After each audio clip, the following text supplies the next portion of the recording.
إلى أرواح الشهداء والعلماء ومن مات على الإيمان من المؤمنين والمؤمنات، سمع إلى روح شيخنا الأستاذ المرحوم وزوجته المرحومة ووالديه وجميع المؤمنين. الفاتحة. بسم الله الرحمن الرحيم. الحمد لله رب العالمين الرحمن الرحيم مالك يوم الدين، إياك نعبد وإياك نستعين، اهدنا الصراط المستقيم صراط الذين أنعمت عليهم غير المغضوب عليهم ولا الضالين. بسم الله الرحمن الرحيم. قل هو الله أحد الله الصمد لم يلد ولم يولد ولم يكن له كفوا أحد. بسم الله الرحمن الرحيم. قل هو الله أحد الله الصمد لم يلد ولم يولد ولم يكن له كفوا أحد. بسم الله الرحمن الرحيم. قل هو الله أحد الله الصمد لم يلد ولم يولد ولم يكن له كفوا أحد. كذلك الله ربنا. اللهم اغفر للمؤمنين والمؤمنات والمسلمين والمسلمات الأحياء منهم والأموات بحق محمد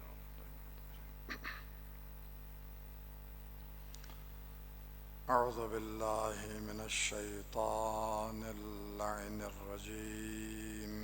بسم الله الرحمن الرحيم. الحمد لله رب العالمين بارئ الخلائق أجمعين، خالق السماوات والأرضين، باعث الأنبياء والمرسلين، الذي هدانا إلى معالم الدين وعلمنا بطرائق العلم واليقين، والصلاة والسلام والتحية والإكرام على سيد الأنبياء والمرسلين، الذي بعثه الله رحمة للعالمين، الذي ناداه بطه وياسين،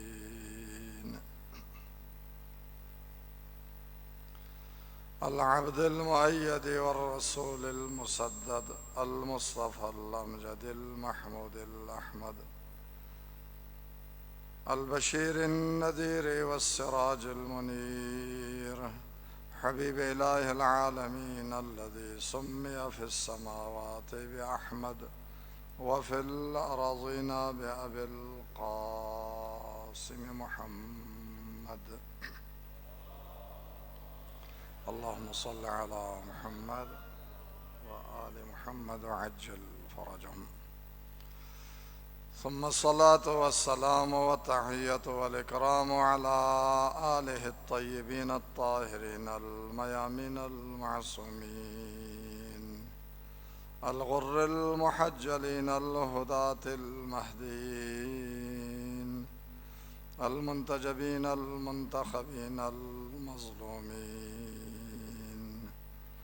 الذين أذهب الله عنهم الرجس وطهرهم تطهيرا. اللهم صل على محمد وآل محمد وعجل فرجهم. وعلى جميع الأنبياء والمرسلين والشهداء والصديقين وجميع عباد الله الصالحين، واللعنة الدائمة الأبدية على أعدائهم أجمعين، ومنكري فضائلهم وغاصبي حقوقهم ومعانديهم من يوم عداوتهم إلى قيام يوم الدين. رب اشرح لي صدري ويسر لي أمري واحلل عقدة من لساني يفقه قولي، وأفوض أمري إلى الله إن الله بصير بالعباد. أما بعد، قال الله تبارك وتعالى في كلامه المتين وفرقانه الحميد: ويقول الذين كفروا لست مرسلا قل كفى بالله شهيدا بيني وبينكم ومن عنده علم الكتاب. صلوات پڑھیں محمد آنحمد پر. اللهم صل على محمد وآل محمد وعجل فرجهم. اپنی عبادات کی قبولیت کے لیے، گناہوں کی مغفرت اور بخشش کے لیے، مرحومین کے درجات کے بلندی اور مغفرت کے لیے ایک بار پھر درود بھیجے محمد آل محمد علیہ السلام پر. اللہم صل علی محمد وآل محمد وعجل فرجهم. آپ حاضرین کی سلامتی کے لیے، مومنین و مومنات، محبین آل محمد، شیعیان علی، دوستداران اہل بیت، دنیا میں جہاں کہیں بھی ہو، سب کی سلامتی کے لیے، خصوصاً علماء اعلام، مراجع اعظام، بالاخص رہبر معظم انقلاب اسلامی آیت اللہ العظمیٰ سید علی حسینی خامنئی، اور اسی طرح سید علی حسینی سیستانی اور باقی مراجع اعظام، حوزہ علمیہ، مقامات مقدسہ، مراکز دینیہ، سب کی حفاظت اور سلامتی کے لیے ایک بار پھر درود بھیجے محمد آل محمد علیہ السلام پر. اللہم صل علی محمد وآل محمد وعجل فرجهم. جس مولا کے ہم سب ظہور کے انتظار میں ہے، بلکہ میں یوں کہوں ساری کائنات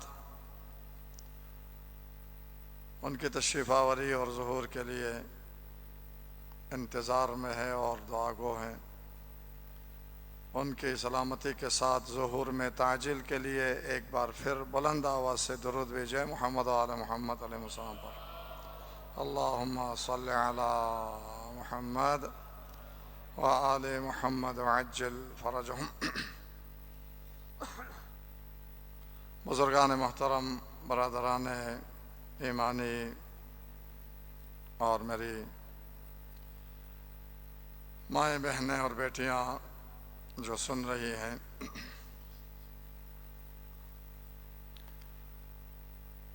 سلسلہ عزا کا یہ 13واں دن جو اس مرکز میں یکم محرم سے شروع ہوا تھا اور تقریباً آج کی یہ مجلس اس سلسلے کی آخری مجلس ہے. اگرچہ تعداد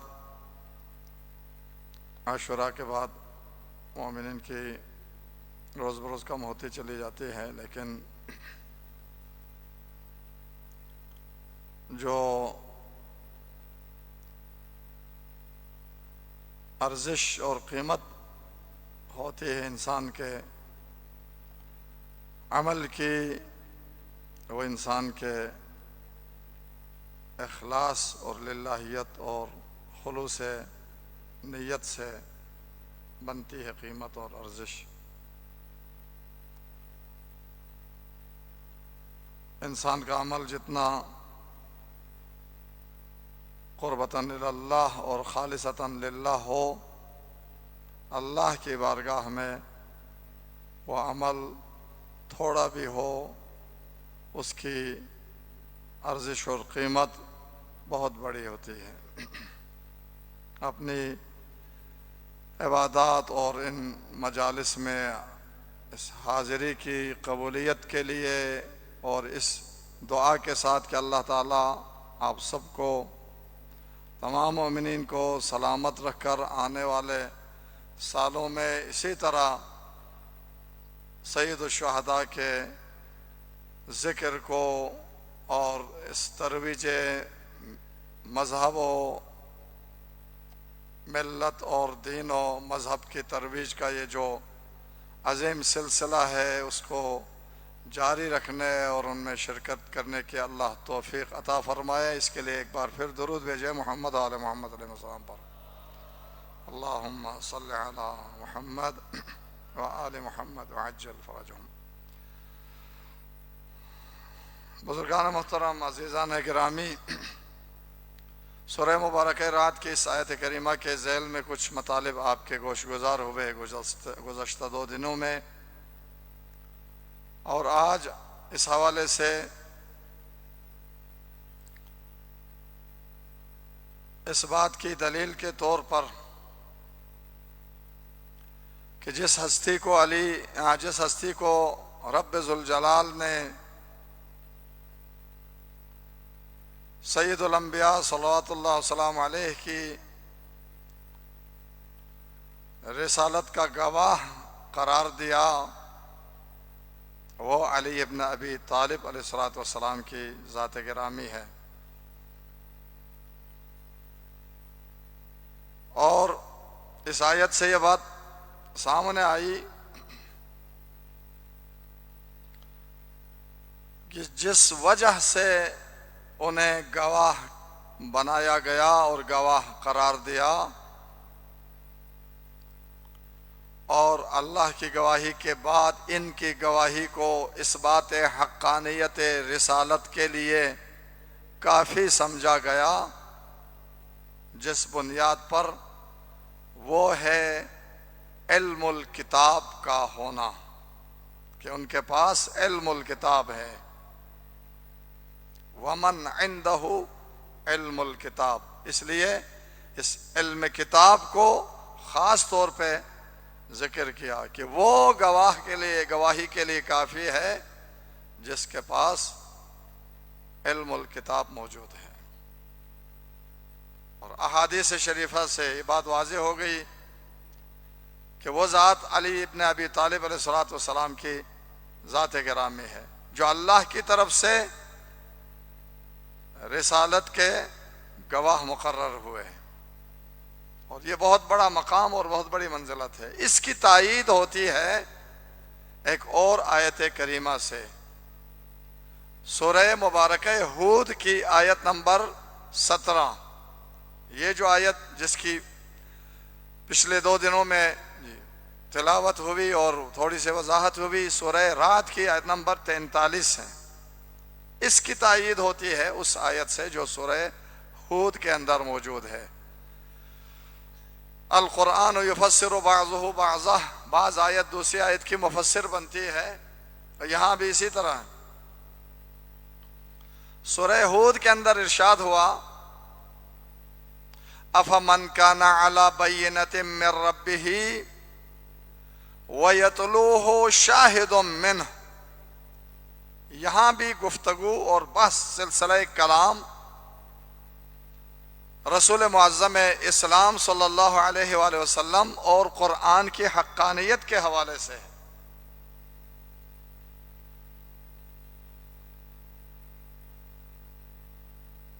منکرین قرآن، منکرین رسالت نے قرآن کے من جانب اللہ ہونے اور رسول گرامی اسلام کے اللہ کی طرف سے رسول ہونے کا انکار کیا، اور یہ الزام لگایا کہ یہ خود سے کلام بنا کے لے آتا ہے یا اور بعض افراد سے مدد لے کر یہ آیات بنا لیتا ہے نعوذ باللہ، اور پھر اس کو اللہ کی طرف منسوب کر دیتا ہے اور کہتا ہے کہ اللہ کی طرف سے نازل ہوا ہے. اس کے جواب میں یہ آیت کریمہ نازل ہوئی، سورہ ہود کی آیت نمبر 17. افمن کان علی بینۃ من ربہ، بلا وہ شخص کیوں کر افطرا کرے، کیوں خدا کی طرف جھوٹی نسبت دے اور خود سے بنا کر اللہ کی طرف جو ہے افطرا کیوں کرے، جو علی بینۃ من ربہ، جو اپنی حقانیت کے حوالے سے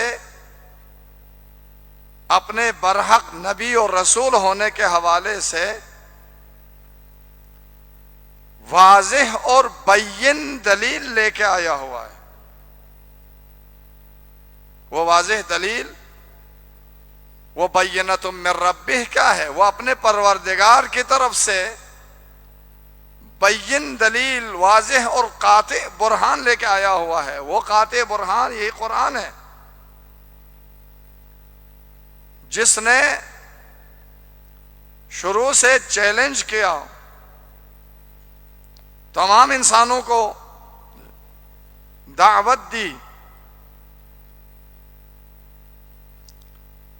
کہ وَإِن كُنتُمْ فِي رَيْبٍ مِّمَّا نَزَّلْنَا عَلَىٰ عَبْدِنَا فَأْتُوا بِصُورَةٍ مِّن مِّثْلِهِ. اگر کسی کو شک ہے اس کی حقانیت پر، کسی کو شک ہے اس بات میں کہ یہ اللہ کی طرف سے نازل ہوا ہے یا نہیں، تو قرآن نے کہا اگر تمہیں اس بات پر شک ہے فَأْتُوا بِصُورَةٍ مِّن مِّثْلِهِ، تم یہ کہتے ہو کہ یہ خود سے بنا کے لے آتا ہے تو تم بھی اس جیسا ایک سورہ بنا کے لے آؤ. پھر قرآن نے یہ ایک نہیں متعدد آیات میں یہ چیلنج کیا، تحدی کی لوگوں کو، تمام انسانوں کو. تمام مخالفین قرآن سے کہا تمہیں اگر شک ہے، تم کہتے ہو افطرا کیا ہے، فَأْتُوا بِصُورَةٍ مِّن مِّثْلِهِ، اس جیسا ایک سورہ بنا کے لے آؤ. ایک آیت میں کہا 10 سورہ اس جیسا بنا کے لے آؤ. پھر قرآن نے خود یہ اعلان کیا قُلْ لَئِنِ اجْتَمَعَتِ الْجِنُّ وَالْإِنسُ عَلَىٰ أَن يَأْتُوا بِمِثْلِ هَٰذَا الْقُرْآنِ لَا يَأْتُونَ بِمِثْلِهِ وَلَوْ كَانَ بَعْضُهُمْ لِبَعْضٍ ظَهِيرًا. ارے انسان تو انسان رہے، اگر انسانوں کے ساتھ سارے جنات بھی جمع ہو جائیں اور جن و انس مل کر اس جیسا کلام بنا کے لانے کی اور اس جیسا قرآن لانے کی کوشش کرے، وہ ایسا کلام لا نہیں سکتے. اگرچہ وہ ایک دوسرے کے لیے پشت باں بن کے ایک دوسرے کی مدد کریں، جن و انس مل کر بھی اس جیسا کلام بنا کے نہیں لا سکتے. یہ ایسا بین دلیل ہے اور ایسی بین دلیل ہے اور ایسا برہان قاطع ہے. اس لیے اللہ نے فرمایا افمن کان علی بینۃ من ربہ، بلا وہ کیوں کر افطرا کرے جو اپنے رب کی طرف سے واضح نشانیاں اور واضح دلیل اور برہان لے کے آیا ہوا ہے. اور وَيَتْلُوهُ شَاهِدٌ مِّنْهُ، اور پھر اس کے ان کے پیچھے اس کی طرف سے ایک شاہد بھی موجود ہے، ایک گواہ بھی موجود ہے. قاطع برہان کے ساتھ اس کی طرف سے ایک گواہ بھی موجود ہے.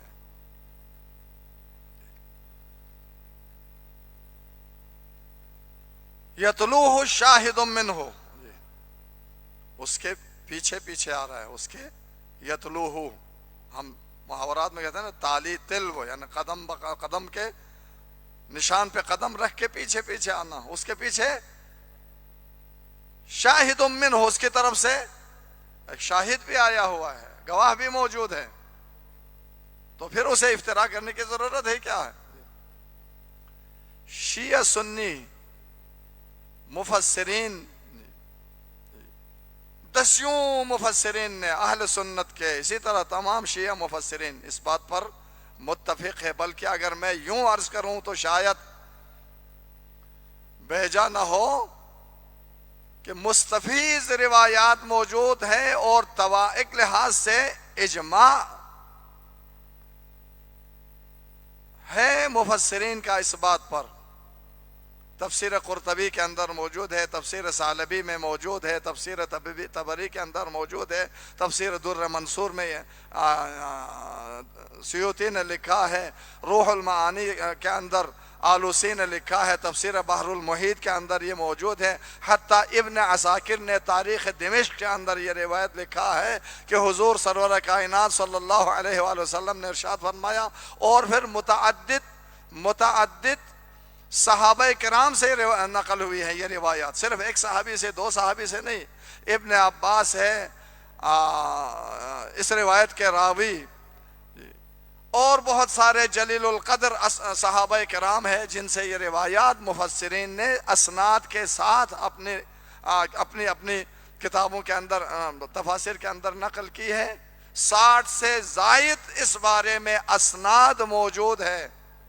کل ایک اور روایت کے حوالے سے میں نے عرض کیا تھا، محمد ابن عباس بن مروان نے اپنی کتاب ما نزل من القرآن فی علی کے اندر 60 سے زائد سندوں کے ساتھ اس روایت کو نقل کیا ہے کہ حضور صلی اللہ علیہ وآلہ وسلم نے ارشاد فرمایا، من کان علی بینۃ من ربہ سے مراد میں ہوں، اور ویتلوہ شاہد سے مراد میرے بھائی علی ابن ابی طالب ہے۔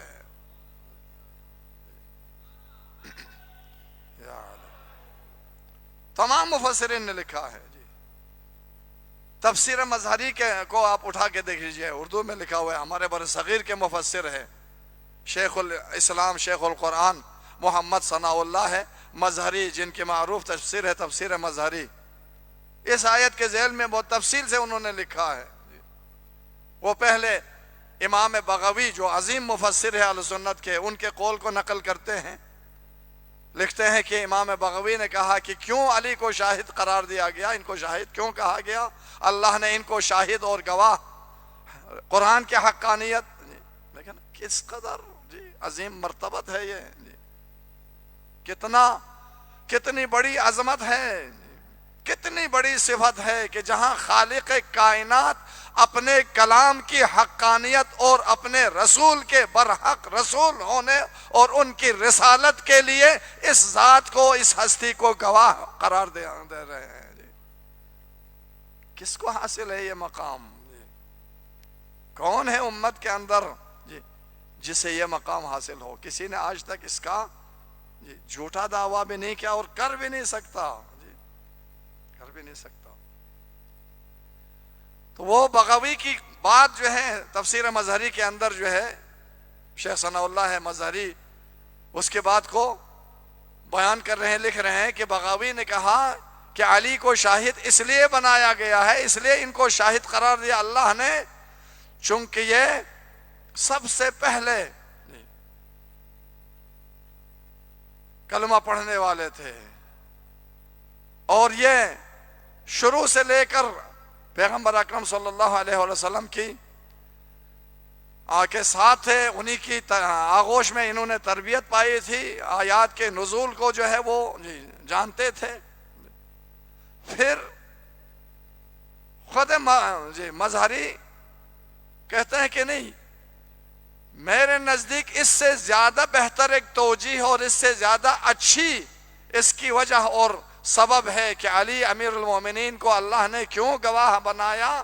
وہ کہتے ہیں کہ وہ اس لیے کان قطب الولایتی،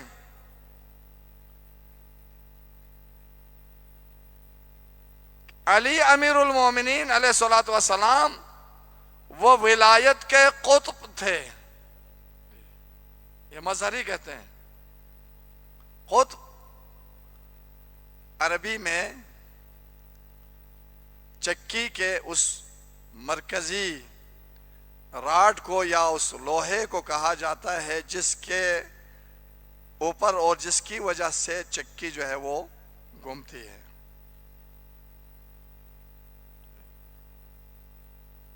اور اسی لیے ائمہ کو خاص طور پر امام عصر ارواحنا اللہ الفدا کے القابات یا صفات میں سے ایک ہے قطب عالم امکان جی۔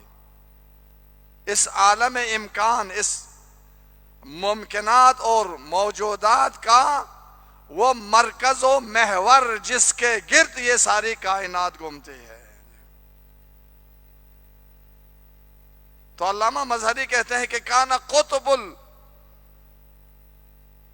ولایتی، علی امیر المومنین ولایت کے وہ مرکز و محور ہے کہ تمام اولیاء حتی صحابہ اس حوالے سے ان کے پیروکار ہیں اور ان کی پیروی کرتے ہیں۔ اس وجہ سے انہیں اللہ نے گواہ بنایا۔ بہرحال اب وہ وجہ جو بھی ہو، اللہ نے ان کو گواہ بنایا، اس پر سارے مفسرین اہل سنت قائل ہیں۔ پچھلی آیت کے حوالے سے جہاں پہ فرمایا قل کفا باللہ شہیدا بینی و بینکم ومن عندہ علم الکتاب کے بارے میں بعض نے ایک روایت نقل کی ہے کہ اس سے مراد عبداللہ بن سلام ہے، جبکہ ہمارے مفسرین نے قاطعانہ اس کو رد کیا۔ استاد بزرگوار نے تفسیر الکوثر میں بھی اس کو لکھا ہے اس آیت کے ذیل میں کہ عبداللہ ابن سلام جو ہے، عبداللہ بن سلام، وہ ہجرت کے بعد جا کے مدینے میں جو ہے مسلمان ہوا ہے، کلمہ پڑھا ہے مدینے میں، جبکہ سورہ رعد مکی صورتوں میں سے پورا سورہ نازل ہوا ہے مکہ میں۔ اس کے مسلمان ہونے سے پہلے تو کہاں سے ہو گیا عبداللہ ابن سلام من عنده علم الکتاب؟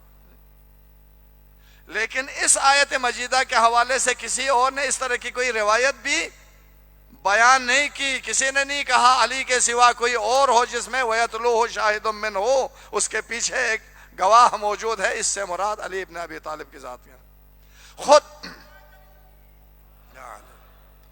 خود امیر کائنات شیر خدا نے ان کی روایت بھی بہت سونے نے اپنی کتابوں میں نقل کیا۔ آپ نے فرمایا انا الشاہد وانا منہ، میں وہ شاہد ہوں جو اللہ کی طرف سے معین ہوا، وانا منہ، اور میں انہی کی طرف سے ہوں، ان سے ہوں۔ ابھی یہ اس منہ کی وضاحت میں ابھی کروں گا آپ کے خدمت میں۔ اس طرح کی دسیوں روایات اس بارے میں موجود ہے۔ یہاں ایک نقطہ میرے چھوٹے عزیزوں کے لیے، میرے چھوٹے بھائیوں کے لیے، آیت میں فرمایا وَيَتْلُوهُ، اب یہ تو مسلم ہو گیا کہ یہ شاہد جو ہے علی امیر کائنات ہے، علی شیر خدا ہے۔ وَيَتْلُوهُ شَاهِدٌ مِّنْهُ، یہ جو ضمیریں ہیں، منہو کی جو ضمیر ہے یہ کہاں پلٹ رہی ہے؟ یہ مثلا اردو میں، فارسی میں، باقی زبانوں میں بھی ہوتی ہے۔ اختصار کے لیے، کلام کو مختصر کرنے کے لیے ضمیر کا استعمال کیا جاتا ہے، جس کو میرے خیال میں یہاں کہ اس میں محاورے میں اس کو ضمیر اشارہ یا اس میں اشارہ کہا جاتا ہے۔ عربی میں کہتے ہیں ضمیر۔ مثلا ہم کہتے ہیں اپنے محاورات میں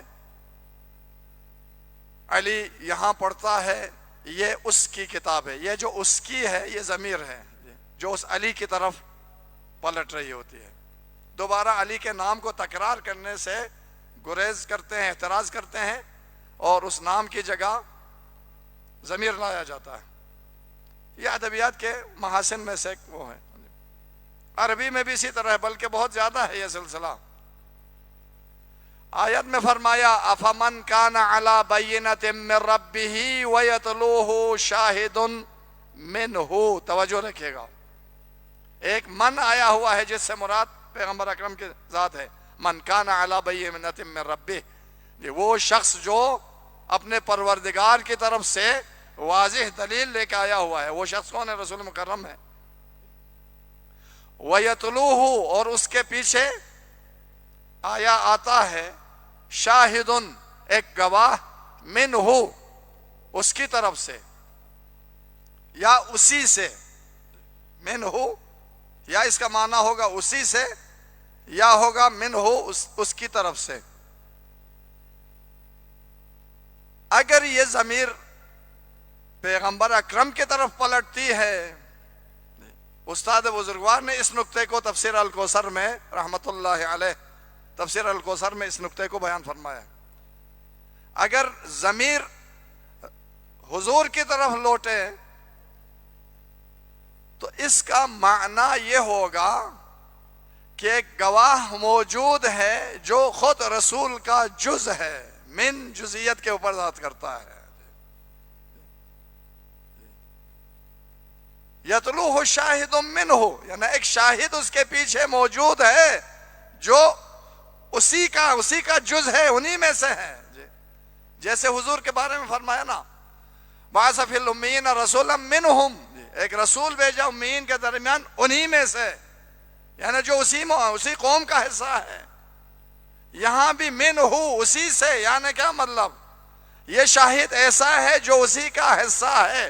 تو پھر اس حدیث شریف کی کا معنی بھی واضح ہو جائے گا اس سے، جہاں حضور نے فرمایا علی منی و انا منہ، علی مجھ سے ہے اور میں علی سے ہوں. آیت بھی یہ بتا رہی ہے کہ ایسا شاہد ہے جو خود رسول سے ہے، خود رسول سے ہے، اسی کا حصہ ہے. امیر المومنین نے بھی اس روایت میں جو میں نے پہلے آپ کے خدمت میں عرض کی، اس میں فرمایا انا الشاہد و انا منہ، میں ہی وہ شاہد ہوں جو اللہ کی طرف سے معین ہوا، وانا منہ، اور میں رسول سے ہوں. یہ معنی بنے گا اگر ضمیر لوٹے رسول کی طرف، اور اگر یہ ضمیر منہ کی ضمیر اللہ کی طرف، رب کی طرف پلٹے، من کان علی بینۃ من ربہ، اگر یہ ضمیر رب کی طرف پلٹے تو پھر آیت کے اس جملے کا معنی یہ ہوگا اور ان کے پیچھے ایک گواہ موجود ہے، منہ، رب کی طرف سے، اللہ کی طرف سے آیا ہوا ہے. دونوں صورتوں میں علی شیر خدا کی بہت بڑی فضیلت یہاں اس آیت مجیدہ کے اندر بھی بیان ہوئی ہے. یہی وجہ ہے تفسیر روح المعانی کے اندر آلوسی نے کہا ہے، کہتے ہیں کہ وہ ان روایت کو نقل کیا ہے جو حضور نے فرمایا بینۃ من ربہ، میں ہوں اور شاہد، یتلوہ، شاہد سے مراد علی ہے.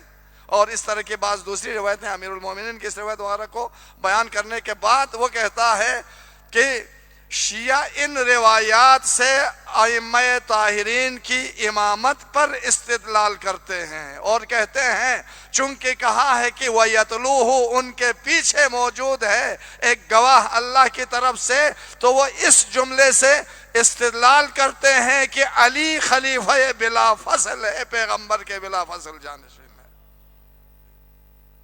آلوسی حالانکہ بہت متعصب مفسر ہے، بدقسمتی سے ہے، سید ہے، اولاد زہرا میں سے ہے، لیکن انتہائی متعصب مفسر ہے. لیکن اس نے لکھا ہے کہ یہ شیعہ جو ہے وہ یہاں اس آیت کریمہ سے اور ان روایات سے یہ استدلال کرتے ہیں اس کو علی اور ائمہ کی امامت پر، اور حقیقت یہی ہے.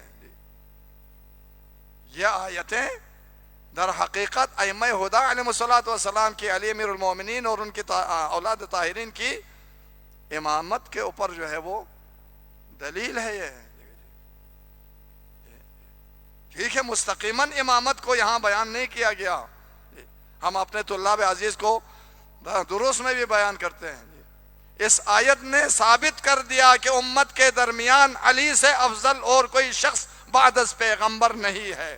ابھی میں روایت اور عرض کروں گا، اس سے یہ ثابت ہوگا کہ یہ شاہد جو ہے علی امیر المومنین، علی کی شان میں شان نزول علی ہے، لیکن شاہد اور گواہ کے مصادیق میں باقی 11 امام بھی شامل ہے، وہ بھی اس کے مصداق ہیں، وہ بھی اللہ کی طرف سے معین شدہ گواہ ہے. تو آیت یہ بتاتی ہے کہ ان سے افضل بعد از پیغمبر امت کے درمیان ان سے افضل کوئی نہیں ہے. تو عقل یہ کہتی ہے کہ کسی افضل کو چھوڑ کر مفضول کو رہبر بنانا، اس کو مقدم کرنا، یہ عقلاء کے نزدیک عقلی لحاظ سے نہایت قبیح عمل ہے. خود بخود ان کی امامت اور رہبریت ثابت ہو جاتی ہے اس عقلی دلیل کو اس کے ساتھ جب ملا دیں. ایک صلوات پڑھے محمد آل محمد.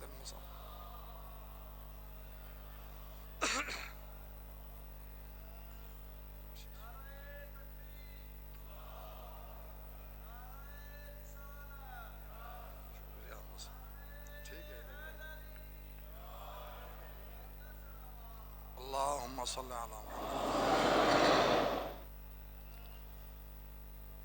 اس حوالے سے بہت ساری روایات موجود ہیں جو اس آیت کریمہ کی تشریح و تفسیر میں اور یہاں پر شاہد منہ من کان علی بینۃ من ربہ کے مصادیق کو بیان کرتے ہوئے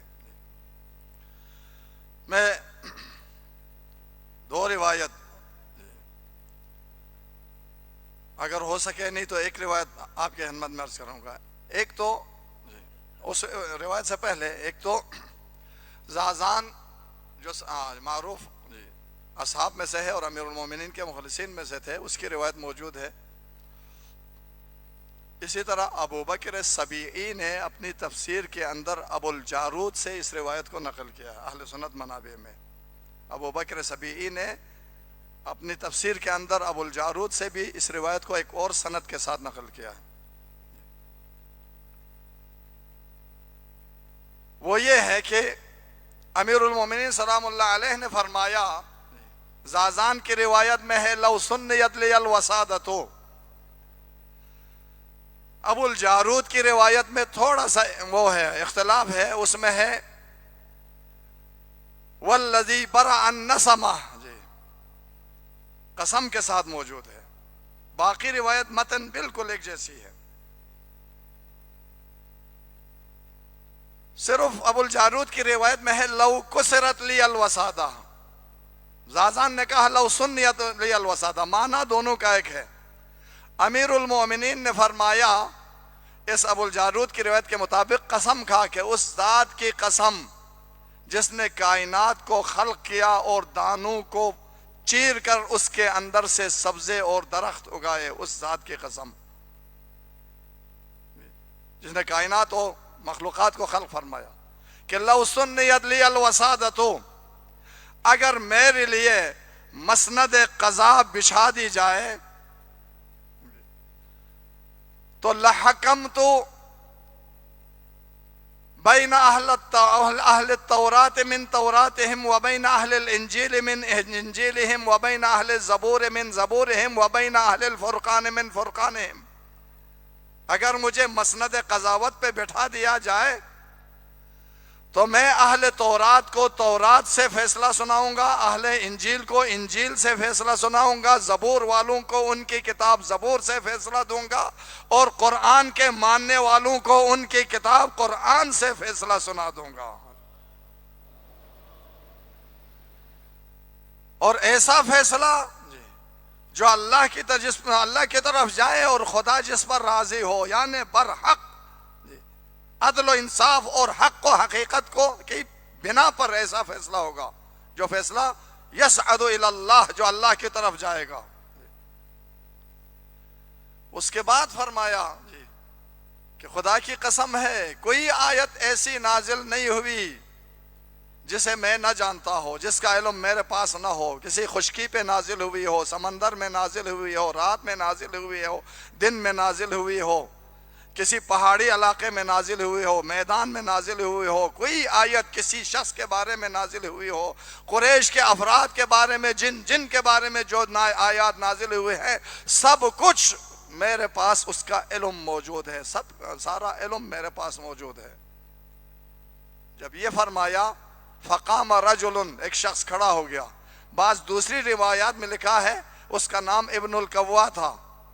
ابن القوا جو ہے وہ کھڑا ہو گیا اور اس نے کہا یا علی، چلو اور لوگوں کے بارے میں تو آپ کہہ رہے ہیں قریش میں جن کے بارے میں آیتیں نازل ہوئی سب کو میں جانتا ہوں، ما آیتک فی القرآن، وہ کون سی آیت ہے جو قرآن میں آپ کے بارے میں نازل ہوئی ہے؟ علی امیر المومنین نے فرمایا افمن کان علی بینۃ من ربہ ویتلوہ شاہد منہ، اس سے مراد میں ہوں، یہ آیت میرے بارے میں نازل ہوئی ہے.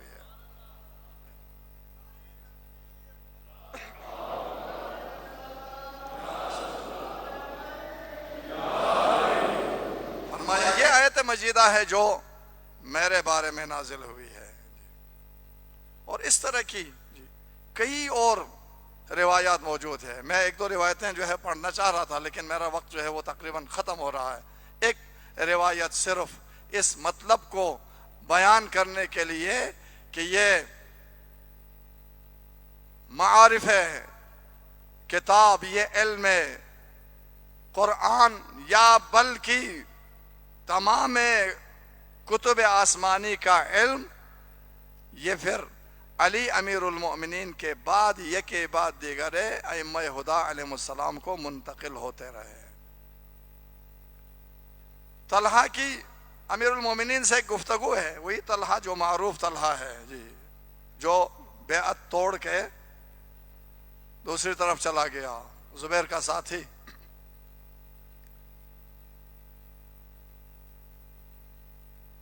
امیر المومنین علیہ الصلوۃ والسلام کہ اس سے کچھ گفتگو ہوئی، میں بہت شارٹ کر کے اس روایت کو جو ہے بالکل کچھ بہت ساری باتوں کو چھوڑ کے جو ہے خلاصہ عرض کر رہا ہوں۔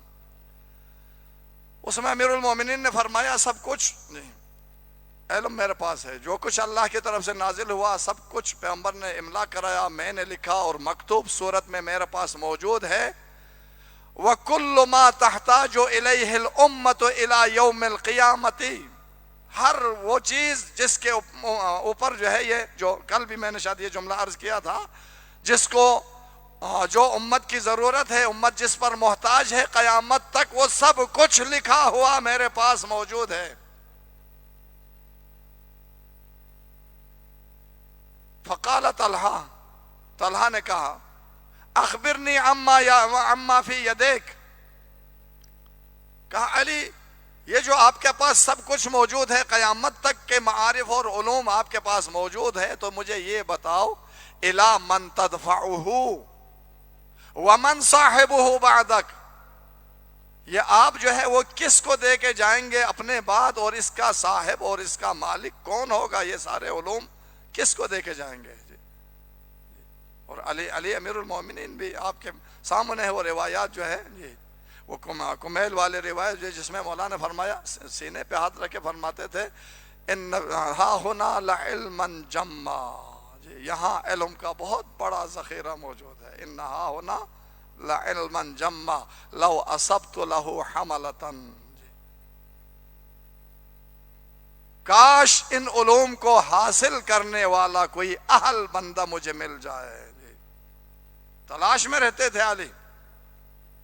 طلحہ نے پوچھا آپ کس کو دے کے جائیں گے یہ سارا علوم، یہ سارا علم اور یہ سارے علوم؟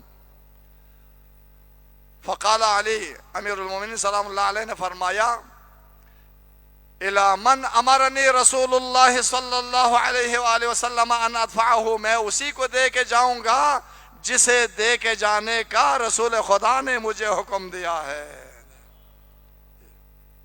یہ میں اپنی مرضی سے وہ نہیں کرتا، میں حکم رسول خدا، رسول جو ہے وہ اپنی مرضی سے نہیں کرتا، ما ینطق عن الہوا، وہ اللہ کے حکم سے، مطلب یہ ہے یعنی رسول اور اللہ نے جس کو دینے کا امر کیا ہے، حکم وہ باقاعدہ حکم ہے، امرنی میں اسے دوں گا، الی من امرنی رسول اللہ، رسول اللہ نے جس کا مجھے حکم دیا ہے، ان ادفعہ جس کو دینے کا، وہ کون ہے یا علی؟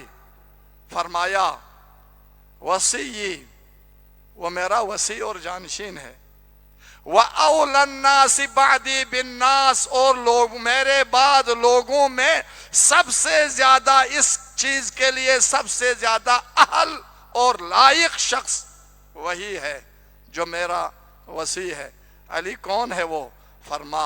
فرمایا ابنی الحسن، میرا بیٹا حسن مجتبیٰ ہے۔ یہ سارا علم میں اپنے بیٹے حسن کو دے کے جاؤں گا، جن کو دینے کا اللہ کے نبی نے مجھے امر دیا ہے۔ ثم يدفع ابنی الحسن الى ابنی الحسین، پھر میرا بیٹا حسن یہ سارے علوم اپنی شہادت کے وقت میرے بیٹے حسین کو دے کے جائے گا۔ ثم يصير الى واحد بعد واحد فی من ولد الحسین، پھر یہ کے بعد دیگر حسین کی اولاد میں منتقل ہوتا رہے گا، حتی یرد آخرہم علی رسول اللہ علی حوضہ، یہاں تک کہ ان میں سے جو سب سے آخری حسین کے اولاد میں سے فرزند ہوگا وہ ان سارے علوم کو رسول اللہ کے پاس حوض کوثر پہ لے کے آئے گا۔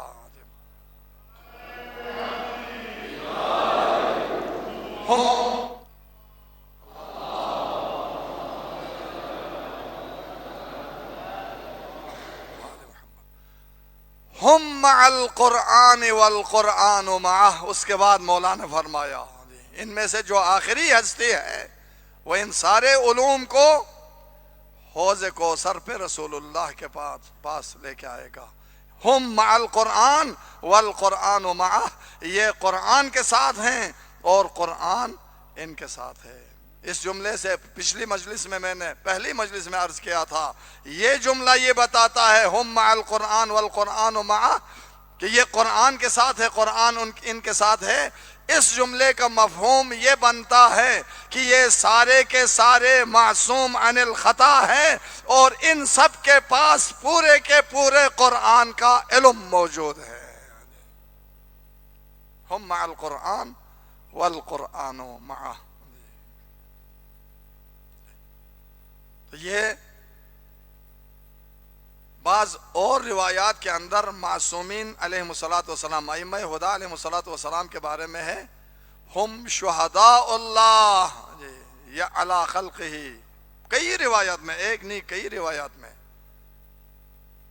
ٹائم میرا ختم ہو رہا ہے، ورنہ میں ایک اور روایت تھی لیکن شاید ٹائم زیادہ ہو جائے، کم از کم 10 منٹ 12 منٹ اس کے اوپر جو ہے اس کی صرف ترجمے پہ لگے گا، اس لیے میں اس روایت کو چھوڑ دیتا ہوں۔ اس روایت کے اندر ہے، یہ فرائد الصمتین کے اندر حموینین ہے، اہل سنت عالم دین ہے، انہوں نے اس روایت کو لکھا ہے۔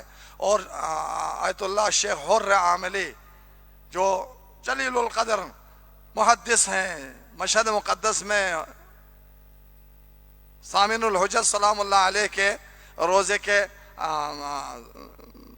ساتھ میں صحن میں ان کا مقبرہ موجود ہے، مقبرہ شیخ حر عاملی، جلیل القدر عالم ہے، محدث ہے، انہوں نے اپنی کتاب اثبات الہدات کے اندر اس روایت کو لکھا ہے، لیکن میں اس روایت کو چھوڑ دیتا ہوں چونکہ ٹائم ختم ہوا۔ اس روایت کے آخر میں ہے، یہ روایت در حقیقت روایت ثقلین ہے، حدیث ثقلین، اور پھر اس کے کچھ تشریحی جملات اور فضائل اس کے اندر موجود ہے۔ اور آگے پیغمبر اکرم صلی اللہ علیہ وسلم نے فرمایا کہ ہم شہداء اللہ علی خلقہ، اس میں تمام اماموں کا نام لیا گیا ہے۔ اس کے بعد فرمایا یہ خلق خدا کے اوپر، مخلوق خدا کے اوپر اللہ کی طرف سے گواہ ہیں، یہ سب کے سب گواہ ہیں۔ شہداء اللہ علی خلقہ وحججہ علی بریتہ، مخلوقات کے درمیان اللہ کی حجتیں ہیں، یہ اللہ تعالیٰ کے گواہ ہیں۔ اس کے بعد فرمایا من اطاعہم فقد اطاع اللہ ومن عصاہم فقد عصا اللہ، جو ان کی اطاعت اور پیروی کرتا ہے اس نے اللہ کی اطاعت کی ہے، اور جس نے ان کی معصیت اور نافرمانی کی اس نے اللہ کی نافرمانی کی ہے۔ من اطاعہم فقد اطاع اللہ ومن عصاہم فقد عصا اللہ۔ یہ ہے وہ ہستیاں جنہیں اللہ تعالیٰ نے گواہ قرار دیا، جن کو شہداء بنایا مخلوقات کے اوپر، جن کو گواہ بنایا۔ اور آیات بھی ہے اس کی تائید میں، لتکون علیہم شہیدا، شہداء علی الناس ویکون الرسول علیکم شہیدا، وہاں پر بھی وہ شہداء علی الناس سے مراد یہی پاکیزہ ہستیاں ہیں۔ بہرحال اب اس وضاحت کی مزید گنجائش نہ رہی۔ عزاداران نے مظلوم کربلا، محرم کی 13 تاریخ، اور یہ مجلس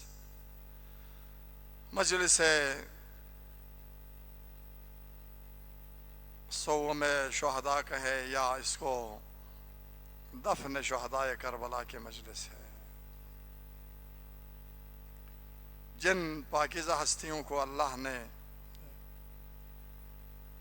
گواہ بنایا لوگوں کے اوپر حقانیت قرآن کے، رسول گرامی اسلام کی رسالت کی گواہی کے لیے ان کو منتخب کیا، اتنا مقام و مرتبہ دیا، لیکن زمانے والوں نے نہ صرف یہ کہ جہاں دربار میں گواہی کے لیے جاتے ہیں حسنین تو ان کی گواہی کو رد کر دیا گیا، بلکہ اس خاندان کے ساتھ جو مظالم ڈھائے گئے رسول گرامی اسلام کے رحلت کے بعد، علماء سے خطباء سے آپ سنتے رہتے ہیں، کتابوں میں پڑھتے رہتے ہیں، اور پھر کربلا کے بعد، عصر عاشور کے بعد کربلا سے لے کر کوفہ، کوفہ سے لے کر شام تک جو مظالم ڈھائے گئے، خدا کی قسم یہ تو سید سجاد اور ان پاکیزہ بیویوں کا جگر تھا جو برداشت کر گئے۔ 11 محرم ظہر تک ابن سعد لعین نے ان ملائین کے اجساد کو دفن کرا کے اس کے بعد آل رسول کو اسیر کر کے قیدی بنا کے کوفہ کی طرف لے کے چلا۔ 12 محرم لعین ابن زیاد کے دربار میں سید سجاد کے ساتھ اہل حرم کو پیش کر دیا گیا۔ روایات کے مطابق 12 محرم کو بہت ساری روایتیں موجود ہیں اور بہت ساری روایات ہیں 13 محرم کو بنی اسد کی کچھ خواتین نہر القمہ پہ پانی لینے گئی۔ آیت اللہ ملا محمد باقر بہبہانی نے معتبر کتب سے اس روایت کو نقل کیا ہے کہ بنی اسد کی کچھ خواتین آئی پانی لینے کے لیے، تو دیکھا نہر القمہ سے تھوڑے فاصلے پر کچھ بے سر لاشیں پڑے ہوئے ہیں کربلا کی تپتی دھوپ میں، گرم ریت پر، اور ایک لاش سے، ایک جسد مبارک سے انتہائی ایسی اچھی خوشبو آ رہی ہے جو کبھی انہوں نے زندگی میں ایسی خوشبو نہیں سونگھی۔ دوڑتی ہوئی پلٹ کے آئی اور اپنے مردوں سے کہا، ہے بنی اسد والو، تم یہاں چین سے بیٹھے ہو، وہاں زمین پر کچھ لاشیں پڑے ہوئے ہیں، لگتا ہے یہ نواسے رسول اور ان کے اصحاب و انصار کے لاشیں ہوں گے۔ بنی اسد والے آئے دفنانے کے لیے، ہاتھوں میں بیلچے لے کے، اوزار لے کے آئے، اور آج بھی قبیلہ بنی اسد اس بات پر دوسرے قبائل کے سامنے افتخار کرتے ہیں کہ ہم نے نواسے رسول کو اور بنی ہاشم کے جوانوں کو اور شہداء کربلا کو دفن کیا، یہ سعادت ہمیں نصیب ہوئی۔ اور آج 13 محرم کو بنی اسد والوں کا خصوصی دستہ اور جلوس ہوتا ہے حرم حسینی میں، اور علامتی طور پر وہ اپنے کندھوں پہ بیلچے اٹھا کے لے آتے ہیں اسی بات کو بیان کرنے کے لیے۔ لیکن وہاں پہنچنے کے بعد ایک بزرگ نے کہا، ارے بنی اسد والو، میری قوم کیسے ان کو دفن کریں؟ کسی بھی لاش کے اوپر سر تو ہے نہیں ہے، ان کو ہم دفنا دیں، کل کو کوئی پوچھیں تو کیا جواب دیں گے کہ کون سی قبر کس کی ہے؟ ایسے کیسے دفنایا جا سکتا ہے؟ ابھی وہ انہی باتوں میں تھے، دیکھا کہ کوفہ کی طرف سے کوئی آ رہا ہے، کوئی سوار کوفہ کی طرف سے آ رہا ہے۔ ڈر گئے بنی اسد والے کہ کہیں ابن زیاد یا ابن سعد کا کوئی بندہ نہ ہو، اس لیے متفرق ہو گئے، ادھر ادھر چلے گئے، چھپ گئے، بیٹھ گئے اور چھپ کے دیکھتے رہے کہ یہ آنے والا کدھر جاتا ہے۔ لیکن ایک عجیب منظر انہوں نے دیکھا، جیسے ہی ان لاشوں کے نزدیک پہنچا، وہ آنے والا سواری سے اتر گیا اور رکوع کی حالت میں خم ہو کے جھک کے روتا ہوا آگے بڑھا، اور ایک جسد مبارک کے پاس جس سے خوشبو آ رہی تھی، اس جسد پر اپنے آپ کو گرایا، پھوٹ پھوٹ کے رونے لگا، اس کو لا کے اپنے سینے سے لگایا اور کہہ رہا تھا، رو رو کے کہہ رہا تھا، یا ابتا لیتک کنت حاضرا وترانی اسیرا ذلیلا، بابا کاش آپ موجود ہوتے تو آپ دیکھ لیتے مجھے کس طرح سے غلاموں کی طرح قیدی بنا کر، ہاتھوں میں ہتھیلیاں باندھ کر، گلے میں توق باندھ کے مجھے ذلیلانہ انداز میں قیدی بنا کے لے جایا گیا۔ بہت رویا، بہت رویا۔ اس کے بعد بنی اسد والوں سے کہا، سر اٹھا کے کہا، بنی اسد والے ہو، کیا چھپ کے دیکھ رہے ہو؟ آؤ اس کام کے لیے جس مقصد کے لیے تم آئے ہو، آ جاؤ میری مدد کرو۔ بنی اسد والے آ گئے۔ اس آنے والے نے ایک لکیر کھینچی، ایک ایریے میں خط کھینچی، اور اس کے بعد فرمایا اس ایریے کو کھود لے۔ وہ جب جگہ کھودی گئی، کچھ لاشوں کو معین کیا، ان پہ نماز پڑھی، اور اس کے بعد کہا ان کو یہاں دفنا دو۔ وہ دفنا دیے گئے۔ پھر ایک اور لائن کھینچی ایک جگہ پہ، کہا یہاں اس جگہ کو کھود لیں۔ وہ جگہ کھودی گئی۔ کچھ اور لاشوں کو معین کیا، ان پر بھی نماز پڑھی، اور ان کو وہاں پہ دفنانے کا حکم دیا۔ بنی اسد والوں کے ساتھ مل کر وہ اجساد بھی دفن ہو گئے۔ صرف ایک جسد رہ گیا جس سے خوشبو آ رہی تھی، وہ جسم اکیلا رہ گیا۔ ایک اکیلی قبر کھودی گئی۔ جب قبر تیار ہوئی، نماز پڑھی اس پر، اس کے بعد اب یہاں روایت دو طرح کی ہے۔ ایک روایت میں ہے جس میں کہا گیا ایک حسیر مانگی گئی، چٹائی مانگی گئی۔ ایک روایت میں ہے اپنے دونوں ہاتھوں کو اس جسد مبارک کے پشت کی طرف دونوں ہاتھ کو رکھا، اور اس بنی اسد والوں نے مدد کرنا چاہا، رو کے بڑی شفقت سے فرمایا ثم بکا بکان شدیدہ، بہت زور زور سے رونے لگے، اور فرمایا من یعیننی، کچھ مدد کرنے والے ہیں، تمہاری مدد کی ضرورت نہیں ہے۔ دونوں ہاتھوں کو جنازے کے نیچے رکھا، اور یہ کہہ کے اٹھایا بسم اللہ وباللہ وعلی ملت رسول هذا ما وعدنا اللہ ورسولہ وصدق اللہ ورسولہ۔ اور اکیلے ہی اس جسد مبارک کو قبر مطہر میں رکھ دیا۔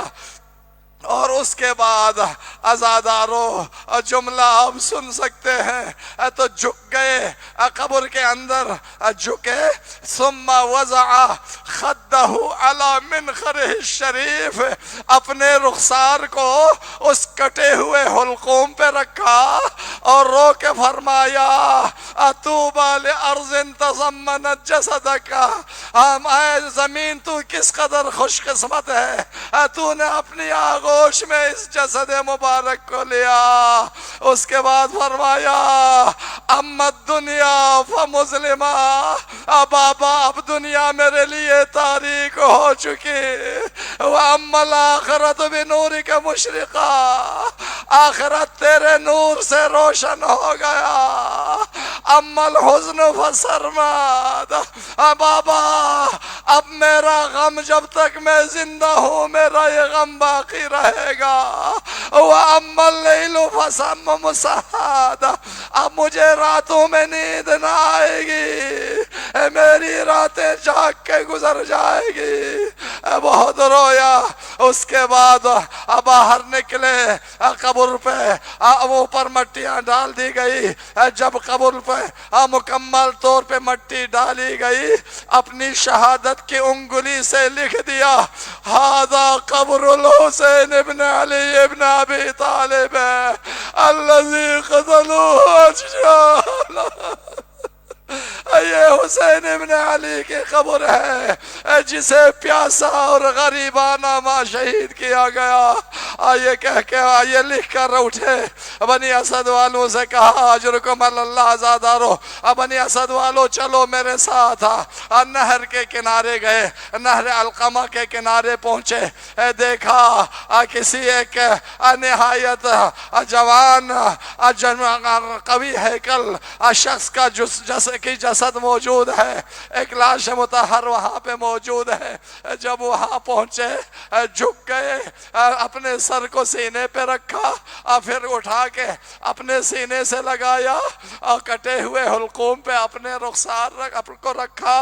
اس کے بعد رو رو کے کہا یا اماں لیتک تنظر حال الحرم والبنات، اے چچا کاش آپ اہل حرم کی اور آپ کی بیٹیوں کی حالت تو دیکھ لیتے. ہن کن ینادینا وا غربتا وا عطشا، جو بڑی مظلومیت کے ساتھ اپنی مظلومیت کو پکار رہی تھی. رویا. اس کے بعد قبر کھودی گئی. قبر جب تیار ہوئی نماز پڑھی اس پر. اس جسد مبارک کو بھی اکیلے ہی بنی راوی کہتے ہیں، روایت میں لکھا ہے ارباب مقاتل نے، اکیلے ہی اپنے دست مبارک سے قبر میں اتارا. اور اس کے بعد پھر وہی معاملہ اپنے رخسار کو لے جا کر رخسار کو اس کٹے ہوئے حلقوم پہ رکھا اور ایک جملہ کہہ دیا آزادارو، اور کہا علی الدنیا بعدک الوفا یا قمر بنی ہاشم، اے بنی ہاشم کے چاند اب تیرے بعد اس دنیا کی زندگی پر خاک ہو. ہائے آزادارو، یہ جملہ ایک دفعہ حسین نے کہا تھا علی اکبر کی لاش پر، علی الدنیا بعدک الوفا. ادھر سید سجاد نے کہا اے چچا تیرے بعد اس زندگی پر خاک ہو. اجرکم علی اللہ. بس یہاں پر بھی قبر کے اوپر جب مٹی ڈالی گئی اٹھ گئے اور کہا بنی اسد والو، وہ جو پہلا گروہ دفن ہوا وہ حسین کے انصار کا ہے، وہ ان کی قبر ہے. وہ دوسرا گروہ جو جن کو دفن کیا وہ بنی ہاشم کے جوانوں کی قبر ہے. وہ جو ایک الگ سے قبر بنائی گئی وہ حبیب ابن مظاہر کی ہے. اور وہ جس پر تو میں نے لکھا وہ تو تم سمجھ گئے، حسین ابن علی کی قبر ہے. اور یہ قبر جو یہاں پر ہے یہ حسین کے بھائی علی کے شیر عباس کی قبر ہے. یہ عباس ابن ابی طالب کی قبر، علی ابن ابی طالب کے بیٹے کی قبر ہے. یہ کہہ کے اپنی سواری پہ سوار ہوئے جانے لگے. بنی اشد و اسد والوں نے سواری کو گھیر لیا. کسی نے قدموں پہ ہاتھ رکھ کے کہا اے آقا، آپ کو اس قبر مبارک اور اس کے اندر موجود اس ہستی کا واسطہ ہے، ذرا اپنا تعارف تو کراتے جائے، ہمیں اپنا نام تو بتائے. ایک دفعہ میرے مولا نے رو کے کہا اے بنی اسد والو، میں اسی مظلوم حسین کا بیٹا ہوں، میں تمہارے وقت کا امام علی ابن الحسین زین العابدین ہوں، میں تمہارے وقت کا امام.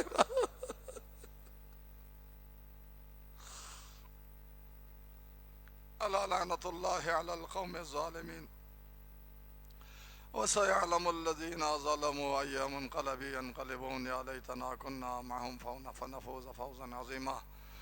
نسألك اللهم وندعوك ونقسم عليك باسمك العظيم الأعظم الأعز الأجل الأكرم بحق الحسين وأهل بيت الحسين.